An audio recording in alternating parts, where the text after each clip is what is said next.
आज मैं जो आप लोगों को दिखाने वाली हूँ उसे देखकर आपका भी दिल खुशी से झूम उठेगा। कहते हैं ना कि 100 सुनार की और 1 लुहार की, वही वाला काम कर गया ये हरी हरी ओढ़नी। जब ये गाना मार्केट में आया था तो लगा ही नहीं था कि ऐसा भी कुछ होने वाला है या होगा। इस गाने को जब आप लोग DRS म्यूजिक पर देख रहे होंगे तो व्यूज समथिंग 25 मिलियन प्लस दिखा रहा है और लाइक्स हैं 611 के।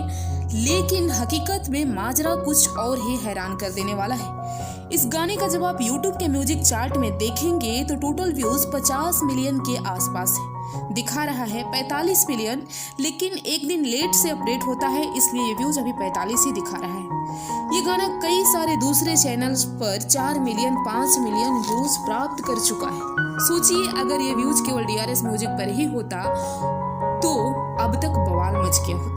लेकिन कोई नहीं, DRS म्यूजिक ने स्ट्राइक तो नहीं दिया है किसी चैनल को, लेकिन कॉपीराइट क्लेम हर चैनल पर है, जिससे कि फायदा तो DRS म्यूजिक को ही हो रहा होगा, चाहे किसी चैनल पे कितना भी व्यूज मिल जाए। तो इसे कहते हैं असली वाला पावर स्टार, जो जितनी बार आए उतनी बार तहलका मचा के जाए। पावर एजे से शुरू होला, एजे से खत्म हुई। पावर दूसर के कहां से ले? दबंग वाला चश्मा लगा। आप लोगों को कैसा लगा है ये न्यूज़ कमेंट करके जरूर बताएं और मेरे वीडियो को लाइक शेयर दबा के करें। मिलते हैं नेक्स्ट वीडियो में।